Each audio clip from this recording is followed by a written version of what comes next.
Hello and welcome to my YouTube channel target with Vijay में। मैं विजय सेमवाल आपका अपने यूट्यूब चैनल पर स्वागत करता हूं। और प्रिय अभ्यर्थियों, आज से हम लोग एक नए सफ़र की शुरुआत में हैं।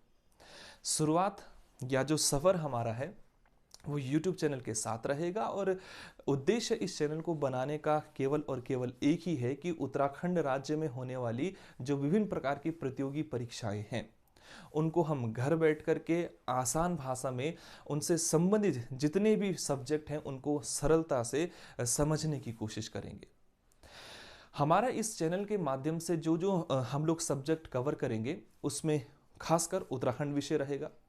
उत्तराखंड के अतिरिक्त हम हिंदी व्याकरण को डिस्कस करेंगे और हिंदी व्याकरण के अतिरिक्त जो सामान्य अध्ययन के विषय हैं, फिर चाहे वो इंडियन हिस्ट्री हो, इंडियन पॉलिटी हो, यहाँ की ज्योग्राफी भारत के क्षेत्र की हो, तो इन सभी विषयों पर हम डिस्कस करेंगे। क्योंकि न सिर्फ आपको उत्तराखंड सब्जेक्ट ही सिलेक्शन दिलाएगा बल्कि ये अन्य प्रकार के जो सब्जेक्ट हैं हमको सिलेक्शन लेने के लिए इन पर भी अच्छे तरीके से कमांड बनानी पड़ेगी। चैनल के माध्यम से हम सब्जेक्ट को भी डिस्कस करेंगे जैसा कि मैंने अभी आपको कहा, और साथ ही साथ हमारी कोशिश ये रहेगी कि हम इस चैनल के माध्यम से जो प्रैक्टिस सेट हैं, आने वाले जो एग्ज़ाम होंगे, फिर चाहे वो पटवारी के हों, दरोगा से जुड़े हों, कांस्टेबल से जुड़े हों, फॉरेस्ट गार्ड से जुड़े हों, तो उनके संबंध में हम लोग प्रैक्टिस सेट को भी सॉल्व करेंगे इसी चैनल पर। तो मैं आपका ज़्यादा समय नहीं लूँगा। आज से हम लोग जो सब्जेक्ट या जो टॉपिक डिस्कस करेंगे वो आज उत्तराखंड विषय को लेकर के होगा, और उत्तराखंड विषय में भी एक सामान्य सा जो जानकारी इस राज्य को लेकर के आपको ध्यान रखनी होगी उस पर चर्चा करेंगे। जो विद्यार्थी अभी बिल्कुल फ्रेश हैं, बिल्कुल नए इस फील्ड में आए हैं, उनको आज की वीडियो काफ़ी फ़ायदा पहुंचाएगी, और जिन लोगों की तैयारी एक अच्छे ट्रैक पर चल रही है वो भी आज की वीडियो को एक रिवीजन के तौर पर देख सकते हैं। तो ज़्यादा समय ना लेकर के मैं आज सीधे टॉपिक को शुरू कर रहा हूं, और मैंने कहा कि आज का टॉपिक हम शुरू कर रहे हैं उत्तराखंड विषय का। अब जो उत्तराखंड विषय है इसकी कुछ सामान्य सी जानकारियां हम लोग आज चर्चा करेंगे। और सामान्य सी जानकारियों में अगर हम देखें तो शुरुआत हमारी होती है उत्तराखंड राज्य की स्थापना से लेकर के। हम यहाँ की स्थापना को देखेंगे, क्षेत्रफल की बात करेंगे, क्षेत्रफल के अतिरिक्त जो पड़ोसी राज्यों से या पड़ोसी देशों से लगने वाली सीमाएं हैं उन सीमाओं पर खासकर आज डिस्कस करने वाले हैं। तो बने रहना चैनल के साथ। उत्तराखंड राज्य की स्थापना अगर हम लोग देखें तो 9 नवंबर सन 2000 के टाइम पीरियड में हुई थी, और इससे पूर्व अगर हम उत्तराखंड क्षेत्र को देखें तो सभी को मालूम है कि ये उत्तर प्रदेश राज्य का एक अभिन्न अंग था। 9 नवंबर सन 2000 को जब उत्तराखंड राज्य की स्थापना की गई थी तो इस राज्य की स्थापना का जो हमारे पास विशेष पॉइंट ध्यान रखने लायक होता है वो इसके क्रम को लेकर के है। जब उत्तराखंड राज्य की स्थापना हुई तो इस समय उत्तराखंड स्थापित होने वाला भारत के क्षेत्र में 27वें क्रम का राज्य बना। लेकिन हमें मालूम है कि ये जो उत्तराखंड राज्य है ये एक हिमालयी क्षेत्र की विशेषता को दर्शाता है। यानी ये जो राज्य उत्तराखंड है ये हिमालय में स्थित है, और हिमालयी राज्यों का अगर आपसे क्रम एग्जाम पेपर में पूछे कि जब उत्तराखंड राज्य की स्थापना हुई तो ये हिमालयी राज्यों के क्रम में कौन से राज्य के रूप में स्थापित हुआ, तो ध्यान रखना ये नॉर्मल तो राज्य 27वां था, लेकिन अगर हिमालयी राज्य की हम बात करें तो हिमालयी राज्यों के क्रम में इसका नंबर 11वां रहता है। उत्तराखंड क्षेत्र जो है या उत्तराखंड राज्य जो है इसके अगर हम क्षेत्रफल की बात करें कि राज्य का क्षेत्रफल कितना है तो ध्यान रखना 53,483 स्क्वायर किलोमीटर का जो रेंज है, इस स्क्वायर किलोमीटर की रेंज में फैला हुआ है उत्तराखंड राज्य। 53,483 स्क्वायर किलोमीटर की रेंज मैंने कहा उत्तराखंड का क्षेत्रफल को दर्शाता है। और अगर हम भारतवर्ष की बात करें, क्योंकि हमें मालूम है कि अगर प्रेजेंट कंडीशन भारत की देखें तो यहां टोटल मिलाकर के 28 राज्य स्थापित है। तो कभी कभार ऐसे भी बेसिक से क्वेश्चन वो आपसे पूछ लेता है कि बताइए कि उत्तराखंड का जो क्षेत्रफल है, क्षेत्रफल के हिसाब से ये भारत के वर्तमान में कौन से क्रम का बड़ा राज्य है। तो ध्यान रखना, इसमें भी कुछ 2-3 फैक्टों को आपने पकड़ना है, ध्यान रखना है। जब 9 नवंबर सन 2000 को उत्तराखंड राज्य की स्थापना हुई थी, तो उत्तराखंड राज्य की स्थापना के समय मैंने कहा कि यहाँ पर टोटल 26 राज्य थे और 27वें राज्य के रूप में उत्तराखंड स्थापित हुआ। उस समय तेलंगाना राज्य भी स्थापित नहीं हुआ था और ना ही जो जम्मू कश्मीर और लद्दाख का क्षेत्र है उनको हमने यूटी में कन्वर्ट किया था। सामान्य से कुछ पॉइंट समझना कि जब उत्तराखंड राज्य की स्थापना हुई तो मैंने कहा ये उस समय 18वें नंबर का बड़े राज्य की विशेषता को दर्शा रहा था। जब उत्तराखंड 2000 में स्थापित हुआ तो ये 18वें नंबर का बड़ा राज्य बना, लेकिन हमें मालूम है कि जब वर्ष 2014 का समय चल रहा था तो इस वर्ष 2014 में हमने तेलंगाना राज्य की स्थापना की थी और जब तेलंगाना राज्य की स्थापना हुई तो ध्यान रखना कि उसके पश्चात उत्तराखंड का जो क्षेत्रफल में क्रम आता है ये 19वें नंबर का राज्य बना। कब? जब तेलंगाना स्थापित हुआ। लेकिन तेलंगाना के स्थापित होने से पहले 18वें नंबर का राज्य था, तो पॉइंट यहां से भी आपसे एग्जाम पेपर में पूछा जा सकता है। फिर हमने समय के साथ साथ कुछ ऐसी चीजें यहां पर इंप्लीमेंट करी हुई हैं कि जो जम्मू कश्मीर का जो क्षेत्र है और लद्दाख का जो क्षेत्र है, इस क्षेत्र को हमने विशेषकर जम्मू कश्मीर को राज्य की स्थिति से यूटी में कन्वर्ट किया और इसी दौर में हमने लद्दाख को भी यूटी के क्षेत्र में कन्वर्ट किया। तो ध्यान रखना कि जब हमने जम्मू कश्मीर और लद्दाख को यूटी में कन्वर्ट करने का काम किया तो फिर उत्तराखंड जो राज्य है वर्तमान की स्थिति को दर्शाता है क्षेत्रफल के क्रम में।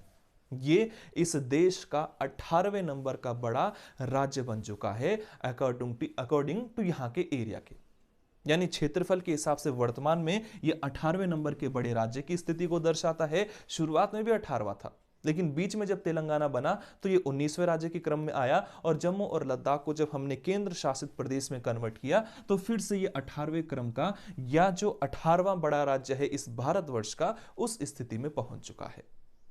पॉइंट क्या है? 53,483 स्क्वायर किलोमीटर 27वें राज्य के रूप में स्थापित हुआ, जबकि 11वें हिमालयी राज्य के रूप में स्थापित होने वाला राज्य प्रारंभ में बना था। बढ़ते हैं आगे। इस उत्तराखंड के क्षेत्र में देखें तो उत्तराखंड हो या अन्य प्रकार के राज्य हो तो हमको दो प्रकार की सीमाएं विशेष रूप से देखने को मिलती हैं। किसी भी क्षेत्र की हम बात करें, फिर चाहे भारतवर्ष की हो फिर चाहे अन्य राज्यों की हो, तो सीमाओं को हम दो तरीके से डिस्कस करने का काम करते हैं। सीमाओं में एक सीमा आती है जिसको हम प्राकृतिक सीमा कह करके पुकारते हैं और दूसरी सीमा आती है जिसका नाम हम राजनीतिक सीमा कह करके पुकारेंगे।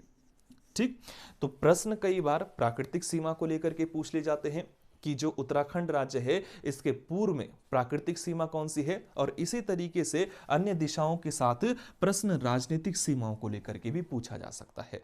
ध्यान से देखना, अगर हम नेचुरल रूप से देखें तो उत्तराखंड के पश्चिम दिशा में, उत्तराखंड के उत्तर दिशा में, उत्तराखंड के दक्षिण दिशा में और उत्तराखंड के पूर्व दिशा में प्राकृतिक रूप से कौन कौन सी सीमाएं स्थापित हुई हैं। तो अगर हम पश्चिम दिशा की ओर पहुंचे तो पश्चिम दिशा में हमको मालूम है कि एक नदी टोंस के नाम से बह रही है। अभी हम आगे ज्योग्राफी के लेक्चर को भी डिस्कस करेंगे उत्तराखंड का, तो ध्यान रखना कि पश्चिम दिशा में उत्तराखंड की जो प्राकृतिक सीमा बनाने का काम करता है वो टोंस नदी द्वारा होता है। दक्षिण के क्षेत्रों में अगर हम पहुंचे तो दक्षिण के क्षेत्रों में हमको जो पॉइंट ध्यान रखना है प्राकृतिक सीमा को लेकर के, वो प्राकृतिक सीमा गंगा के मैदान के रूप में स्थापित होती है। जबकि पूर्व दिशा में अगर हम लोग चलें तो पूर्व दिशा में काली नदी, और उत्तर के क्षेत्र में हम लोग चलें तो यहां पर हमको जो तिब्बती हिमालय है इस तिब्बत के हिमालय की स्थिति मिलती है जो कि चाइना के अधीन इस समय वर्तमान में है। तो 4 पॉइंट आपको क्या करने हैं कि इस प्राकृतिक सीमा को लेकर के ध्यान रखने हैं। पूर्व में काली नदी सीमा बना रही है, यहां दक्षिण में गंगा का मैदान, पश्चिम में टोंस नदी, और अगर हम नॉर्थ क्षेत्र की बात करें तो तिब्बत का जो हिमालय वाला पार्ट है ये उत्तराखंड के नॉर्थ मोस्ट जो बाउंड्री है उस बाउंड्री को नेचुरल रूप से इंडिकेशन देता है, प्राकृतिक सीमा बनाता है। इसी तरीके से मैंने कहा कि उत्तराखंड का जो राजनीतिक सीमा विस्तार है, ये राजनीतिक सीमा विस्तार किस तरीके की स्थिति को दर्शाता है या पॉलिटिकल बाउंड्री किस तरीके से उत्तराखंड के क्षेत्र में है, उस पॉइंट को भी समझ लेते हैं। अगर हम उत्तराखंड के, अभी हम शुरुआत बाउंड्री से कर रहे हैं, फिर कुछ अलग अलग प्रकार के जो फैक्ट हैं उन फैक्टों को भी डिस्कस करेंगे।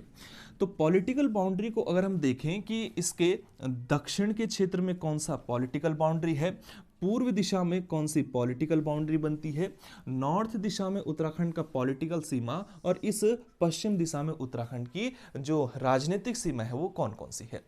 अगर हम इस पूर्व दिशा की ओर चलें तो हमको मालूम है कि उत्तराखंड के पूर्व क्षेत्र में एक देश स्थित पड़ता है जिस देश को हम नेपाल कहते हैं। दक्षिण के क्षेत्र में चलें तो दक्षिण के क्षेत्र में हमको उत्तर प्रदेश राज्य की स्थिति देखने को मिलती है।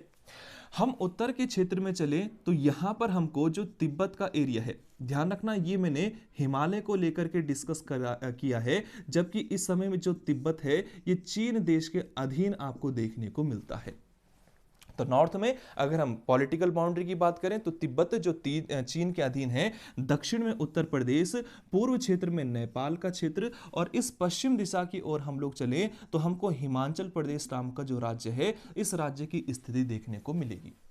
तो प्राकृतिक सीमा और जो राजनीतिक सीमा है वो कुछ इस तरीके की विशेषताएं दर्शा रही हैं। मैंने कहा कि उत्तर में अगर प्राकृतिक सीमा देखें तो तिब्बती हिमालय है, जबकि हम राजनीतिक सीमा को देखें जो तिब्बत का क्षेत्र है जो चीन के अधीन इस समय है, ये प्राकृतिक आपका राजनीतिक है।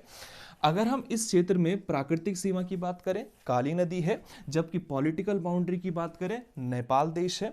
अगर हम इस दिशा में यानी दक्षिण में प्राकृतिक सीमा को देखें तो गंगा का मैदान, जबकि पॉलिटिकल बाउंड्री उत्तर प्रदेश से स्पर्श होती है। पश्चिम में टोंस नदी प्राकृतिक सीमा, जबकि हिमाचल प्रदेश आपकी राजनीतिक सीमा को बनाने की विशेषता दर्शाता है। उत्तराखंड के क्षेत्र में इन बाउंड्रियों के अतिरिक्त प्रश्न और कौन कौन से आएंगे उन पर भी चर्चा करेंगे, लेकिन कुछ और विशेष प्रकार के जो बेसिक्स फैक्ट हैं उन फैक्टों को समझ लेते हैं। अगर मैं इस पश्चिम दिशा से और पूर्व दिशा की बात करूं, ध्यान रखना मैंने कहा पश्चिम से पूर्व, या यह भी कहा जा सकता है कि पूर्व से पश्चिम की ओर अगर हम आते हैं तो उत्तराखंड का जो विस्तार है वो लगभग 358 किलोमीटर की स्थिति दर्शाता है। यानी अगर पूर्व से पश्चिम की ओर अगर हम उत्तराखंड के क्षेत्र की लेंथ की बात करें तो मैंने कहा कि लगभग 358 किलोमीटर की रेंज में यह क्षेत्र फैला है।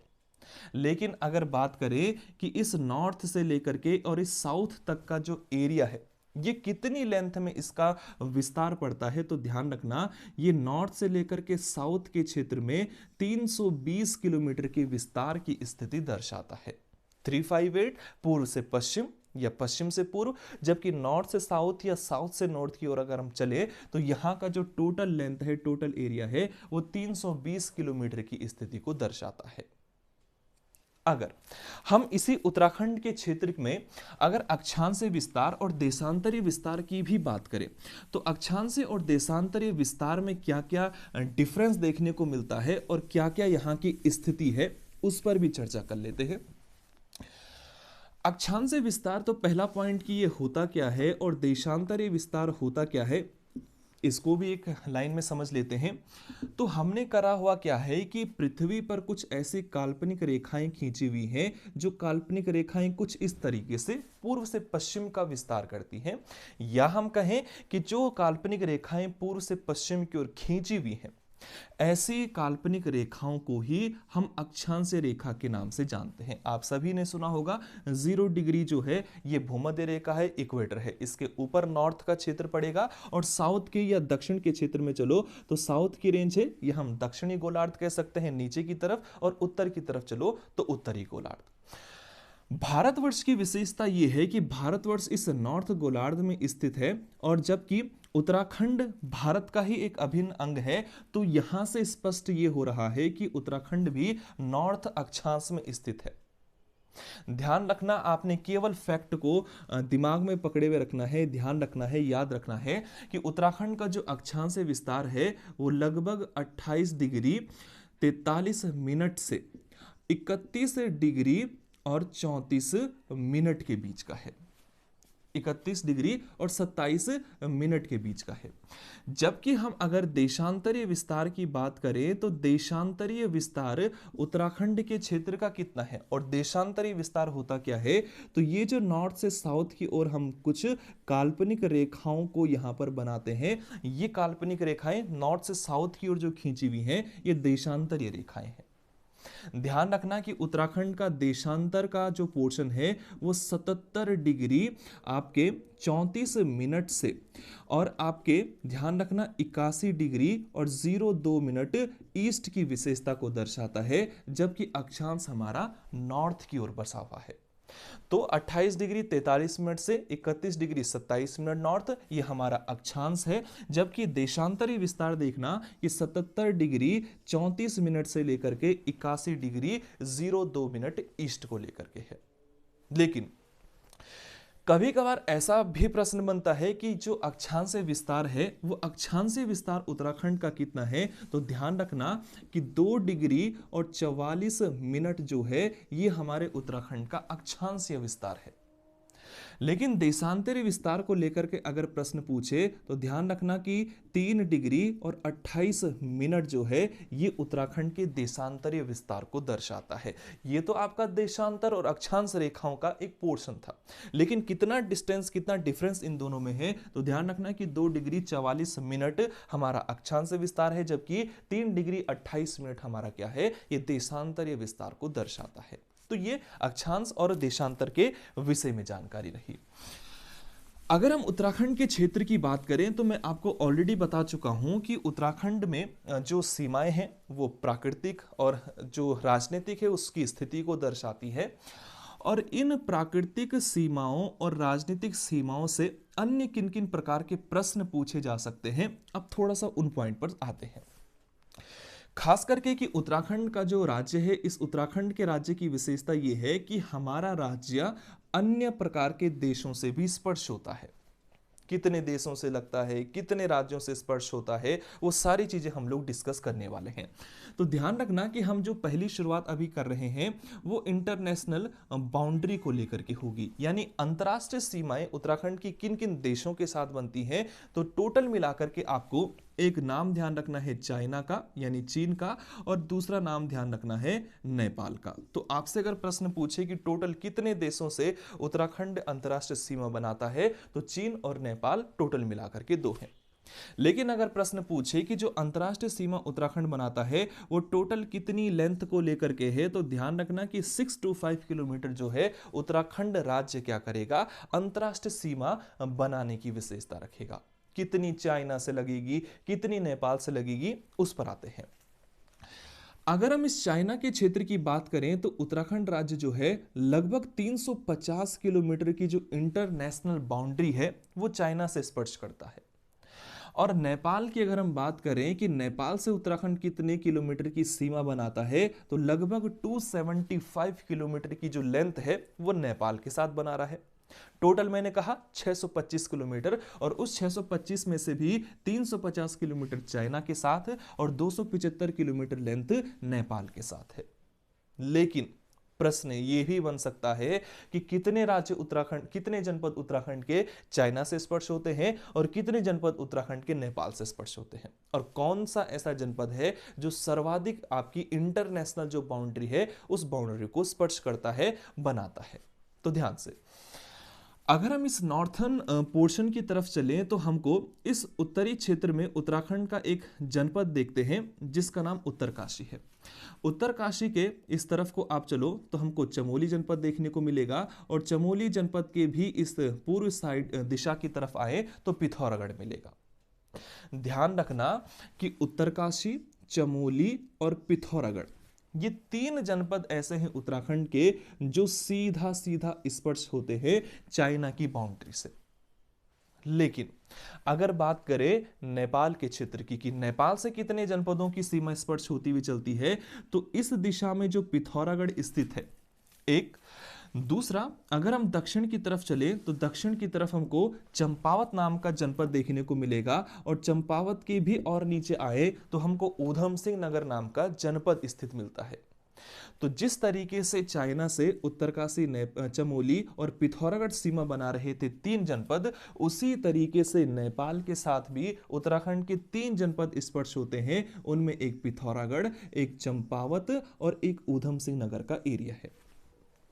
ठीक, यहां पर नोट करने वाली बात यह है कि 1, 2, 3, 4 और टोटल 5। यानी प्रश्न अगर पूछे कि टोटल कितने जनपद अंतरराष्ट्रीय सीमा बना रहे हैं, तो टोटल की संख्या है 5। लेकिन इन 5 में से अकेला पिथौरागढ़ जनपद ऐसा है जिस जनपद की विशेषता यह है कि ये नेपाल को भी स्पर्श कर रहा है और ये जनपद आपके चाइना को भी स्पर्श करता हुआ आगे बढ़ रहा है। तो सर्वाधिक सबसे लंबी अंतरराष्ट्रीय सीमा बनाने की विशेषता पिथौरागढ़ जनपद दर्शा रहा है। तो ये इंटरनेशनल बाउंड्री है। मैं फिर से एक बार रिपीट करवा दे रहा हूं, चाइना और नेपाल 2 देशों से उत्तराखंड अंतरराष्ट्रीय सीमा बनाता है, जबकि उत्तराखंड के 5 जनपद ऐसे हैं जो इंटरनेशनल सीमा को स्पर्श कर रहे हैं। उत्तरकाशी, चमोली, पिथौरागढ़, चंपावत, ऊधम सिंह नगर।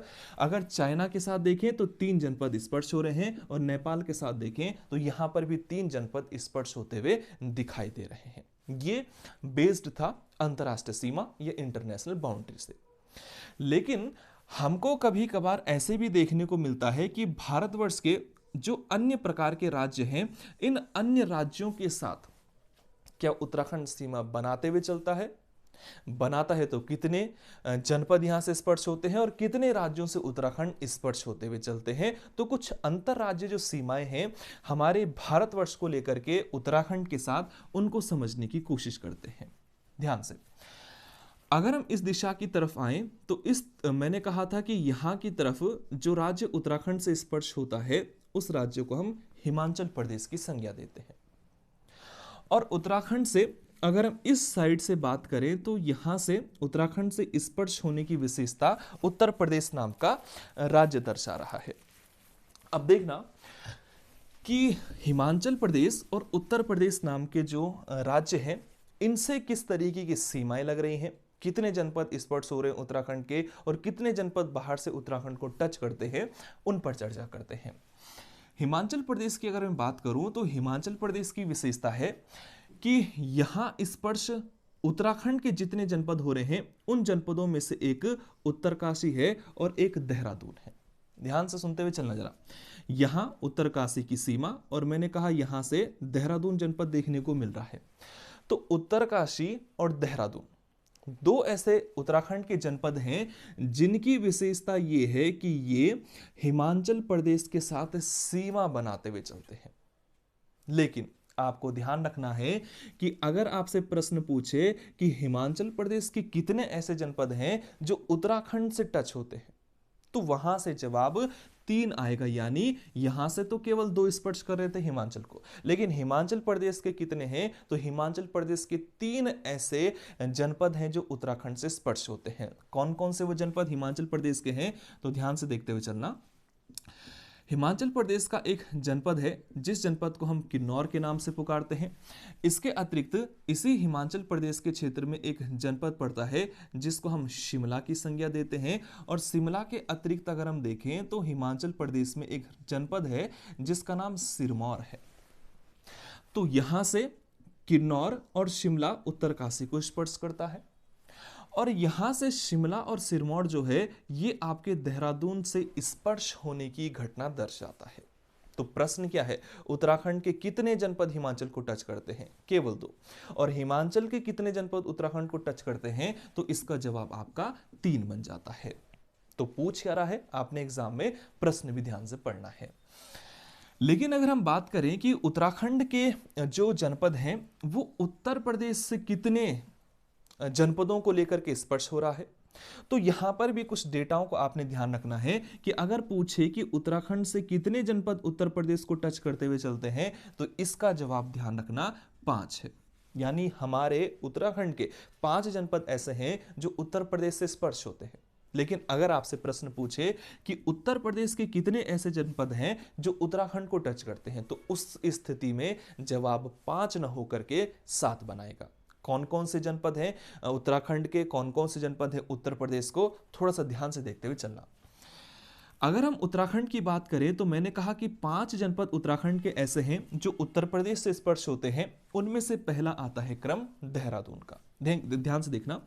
देहरादून के पश्चात एक जनपद स्थित है हरिद्वार। हरिद्वार के क्षेत्र के बगल में चले तो पौड़ी जनपद, पौड़ी के बगल में चलो तो आपको नैनीताल जनपद की स्थिति मिलेगी और नैनीताल जनपद के अतिरिक्त आपको ऊधम सिंह नगर जनपद को ध्यान रखना है।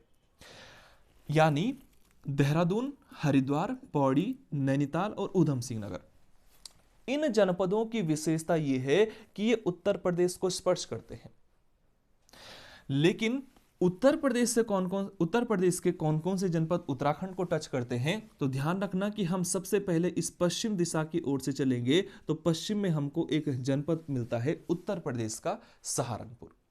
सहारनपुर के पश्चात हमको उत्तर प्रदेश का एक और जनपद ध्यान रखना है, जिस जनपद को हम मुजफ्फरनगर के नाम से पुकारते हैं। ठीक, यहां से और आगे बढ़े तो आगे बढ़ने पर एक जनपद हमको उत्तर प्रदेश का देखने को मिलता है, जिस जनपद का नाम बिजनौर कहा जाता है। बिजनौर के बाद ध्यान रखना आगे बढ़ते हुए हमको मुरादाबाद का क्षेत्र देखने को मिलता है। इसी तरीके से हमको रामपुर का क्षेत्र ध्यान रखना है। रामपुर के क्षेत्र के अतिरिक्त हमको ध्यान रखना है बरेली जनपद की स्थिति, और बरेली के अतिरिक्त ध्यान रखना पीलीभीत नाम का उत्तर प्रदेश का जनपद। क्या हो रहा है, हम उत्तर प्रदेश को उत्तराखंड से स्पर्श करवा रहे हैं। उत्तराखंड के तो 5 जनपदों को स्पर्श कराएं, लेकिन उत्तर प्रदेश के हम 7 जनपद उत्तराखंड से स्पर्श कराएंगे। कौन सा जनपद किस जनपद से यहां से टच हो रहा है उसको भी देख लेते हैं। अगर हम इस सहारनपुर जनपद की बात करें तो सहारनपुर जनपद की विशेषता यह है कि देहरादून जो है ये सहारनपुर को स्पर्श करता है, और न सिर्फ देहरादून सहारनपुर को स्पर्श करता है बल्कि आपको ध्यान रखना है कि सहारनपुर हरिद्वार जनपद को भी स्पर्श करता है। मुजफ्फरनगर की विशेषता कि मुजफ्फरनगर केवल और केवल हरिद्वार को स्पर्श करते हुए चलता है। बिजनौर के क्षेत्र की सबसे महत्वपूर्ण विशेषता है कि एक तो ये हरिद्वार को स्पर्श करता है, ये पौड़ी को भी स्पर्श करता है, ये नैनीताल को भी स्पर्श करता है, और ये जनपद ऊधम सिंह नगर को भी स्पर्श करते हुए चलता है। मैं फिर से रिपीट कर रहा हूं कि सहारनपुर देहरादून हरिद्वार को टच करता है, मुजफ्फरनगर केवल हरिद्वार को स्पर्श करता है, बिजनौर हरिद्वार को भी टच करता है, पौड़ी को भी स्पर्श करता है, नैनीताल को भी स्पर्श करता है, और ऊधम सिंह नगर नाम का जो जनपद हमारे उत्तराखंड का है उसको भी स्पर्श करता है।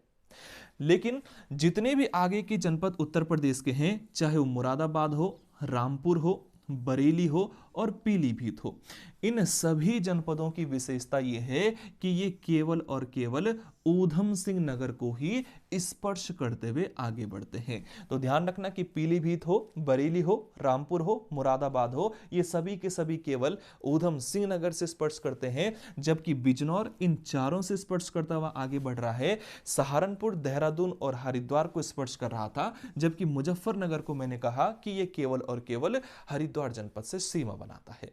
तो कुछ बेसिक से ऐसे हमने अभी जो सीमाओं को लेकर के पॉइंट्स थे उन पॉइंट्स को देखा, फिर चाहे वो हिमाचल को लेकर के हो, फिर चाहे उत्तर प्रदेश के क्षेत्र को लेकर के हो, या हमारे अंतरराष्ट्रीय जो सीमाएं हैं उन सीमाओं को लेकर के हो।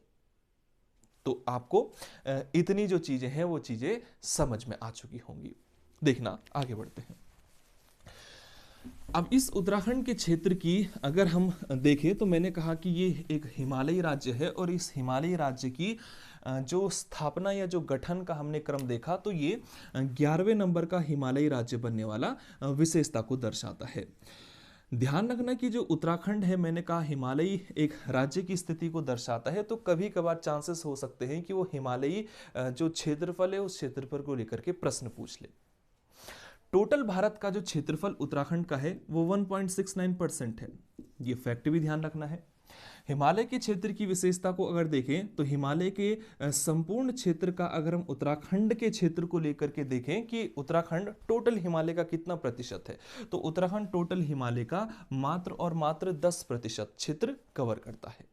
लेकिन आपसे अगर प्रश्न पूछे कि पश्चिमी हिमालय का कितना प्रतिशत क्षेत्र उत्तराखंड कवर करता है, तो इस स्थिति में आपका जवाब 16% को लेकर के रहेगा। तो अगर पूरे भारतवर्ष की बात करें 1.69%, अगर केवल हिमालयी क्षेत्र की बात करें 10% के क्षेत्र को, और पश्चिमी हिमालय की हम बात करें तो आप 16% के एरिया को ध्यान रखोगे। हालांकि मैं आपको पहले ही बता चुका हूं कि उत्तराखंड का क्षेत्रफल 53,483 स्क्वायर किलोमीटर है। अब ये जो संपूर्ण उत्तराखंड का क्षेत्र है, आप सभी को मालूम है कि हमने इस संपूर्ण उत्तराखंड के क्षेत्र को 2 मंडलों में विभाजित किया हुआ है। उनमें से एक मंडल आपका गढ़वाल मंडल है, जबकि दूसरे मंडल की स्थिति हमारे बीच कुमाऊं मंडल को लेकर के आती है। ध्यान रखना कि कुमाऊं मंडल की जो स्थापना हुई थी वो 1854 के समय की है, जबकि गढ़वाल मंडल को लेकर के आपसे प्रश्न पूछे तो आपने 1969 का जो टाइम पीरियड है उसको ध्यान रखना है। तो गढ़वाल मंडल की स्थापना 1969, जबकि कुमाऊं मंडल की स्थापना हमने 1854 के टाइम पीरियड में की। टोटल उत्तराखंड के क्षेत्र में हमें मालूम है कि 13 अलग अलग प्रकार के जनपद हैं। और मैं आपको फिर एक बार बता दूं कि मैंने शुरुआत में ही कहा था कि ये जो वीडियो है ये नए एस्पिरेंट्स को लेकर के विशेष फोकस करके बनाई जा रही है, तो उनको यहाँ का ज़्यादा फायदा मिलेगा। नॉर्मल सी चीज़ें हैं लेकिन ये पढ़नी भी आवश्यक है जो नए लोग हैं। तो इस टोटल उत्तराखंड में मैंने कहा कि 13 प्रकार के जनपद हैं। जिन जनपदों में से अगर हम गढ़वाल मंडल की बात करें तो गढ़वाल मंडल में टोटल 7 जनपद हैं, जबकि कुमाऊं मंडल की अगर हम बात करें तो कुमाऊं मंडल में जनपदों की टोटल संख्या 6 दर्शाई जाती है। कौन कौन से वो जनपद हैं, आपके गढ़वाल के कौन से कुमाऊं में स्थापित हैं, वो भी देखते हुए चलते हैं। अगर हम इस टोटल 7 जनपदों की बात करें उत्तराखंड के गढ़वाल मंडल को लेकर के, तो यहां पर आपने चमोली जनपद को सबसे महत्वपूर्ण रूप से ध्यान रखना है। क्यों? क्योंकि उत्तराखंड का जो चमोली जनपद है इसका जो क्षेत्रफल है वो अन्य सभी प्रकार के जनपदों में से सबसे बड़ा है। तो अगर पूछे आपसे प्रश्न कि उत्तराखंड में सबसे बड़ा जनपद क्षेत्र के हिसाब से कौन सा है, तो उस स्थिति में जवाब चमोली जनपद आ जाएगा। चमोली के अतिरिक्त आपको इस गढ़वाल मंडल के क्षेत्र में टिहरी जनपद की स्थिति मिलती है। टिहरी के अलावा आपको ध्यान रखना है यहाँ पर रुद्रप्रयाग की स्थिति है। रुद्रप्रयाग के अलावा उत्तरकाशी जनपद आपके इस गढ़वाल मंडल की रेंज में पड़ता है। उत्तरकाशी के अतिरिक्त हम देखते हैं कि यहाँ पर आपको पौड़ी जनपद की स्थिति मिलती है, और पौड़ी के अतिरिक्त जिस जनपद को हम हरिद्वार के नाम से पुकारते हैं, हरिद्वार जनपद यहाँ स्थापित है। जबकि एक जनपद जिसको कि हम देहरादून कह करके पुकारते हैं, वर्तमान में अस्थायी राजधानी भी है, तो काफी महत्वपूर्ण क्षेत्र देहरादून का।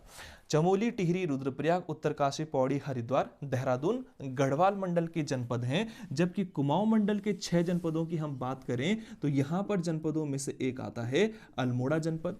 अल्मोड़ा के अतिरिक्त ध्यान रखना यहां पर आपको देखने को मिलेगा चंपावत, चंपावत के अलावा पिथौरागढ़ जनपद, पिथौरागढ़ के अलावा बागेश्वर के क्षेत्र को ध्यान रखना है। बागेश्वर के अलावा नैनीताल जनपद की स्थिति है, और नैनीताल के अतिरिक्त ऊधम सिंह नगर नाम का जो जनपद है ये जनपद कुमाऊं मंडल से जुड़े हैं। तो टोटल 7 गढ़वाल के साथ है और टोटल 6 आपके कुमाऊं मंडल की स्थिति को दर्शाते हैं। कब कब ये जनपद गठित हुए थे उस पर भी डिस्कस कर लेते हैं। अगर हम बात करें चमोली जनपद को लेकर के तो ध्यान रखना कि चमोली जनपद की स्थापना वर्ष 1960 24 फरवरी की तारीख 1960 में स्थापित हुआ। टिहरी जनपद की जो स्थापना की बात है वो 1949 की स्थिति है। रुद्रप्रयाग जनपद की विशेषता 1997, उत्तरकाशी 1960, पौड़ी के क्षेत्र की अगर हम बात करें तो 1840 के समय में हमने इसको स्थापित किया। हरिद्वार जनपद की स्थापना 1988 और देहरादून जनपद की स्थापना 1817 में हुई। कौन कौन से कब कब हुए, तो मैंने कहा चमोली 1960, टिहरी 1949, रुद्रप्रयाग 1997, उत्तरकाशी 1960, पौड़ी 1840, हरिद्वार 1988 और देहरादून 1817। ये गढ़वाल मंडल के। कुमाऊं मंडल की बात करें तो हमको अल्मोड़ा का ध्यान रखना है कि 1891 के टाइम पीरियड में अल्मोड़ा जनपद की स्थापना हुई। चंपावत की स्थापना 1997 में, पिथौरागढ़ 1960 में, बागेश्वर जनपद की स्थापना 1997, नैनीताल की आपकी 1891 और ऊधम सिंह नगर की स्थापना ध्यान रखना 1995 के टाइम पीरियड में की गई थी। तो टोटल आपके 13 जनपद उत्तराखंड के, 7 उसमें से गढ़वाल और 6 उसमें से कुमाऊं मंडल की विशेषता को दर्शाते हैं। अगर हम इस उत्तराखंड के संपूर्ण भूभाग की बात करें तो रेयर चांसेस होते हैं कि आपसे पूछ ले, लेकिन आपको फिर भी ये चीजें ध्यान रखनी है कि उत्तराखंड का संपूर्ण जो क्षेत्रफल है उसमें से लगभग लगभग 86% जो एरिया है उत्तराखंड का वो पर्वतीय है, जबकि इस उत्तराखंड का मात्र और मात्र 14% एरिया ऐसा है जो एरिया मैदानी भाग की स्थिति को दर्शाता है।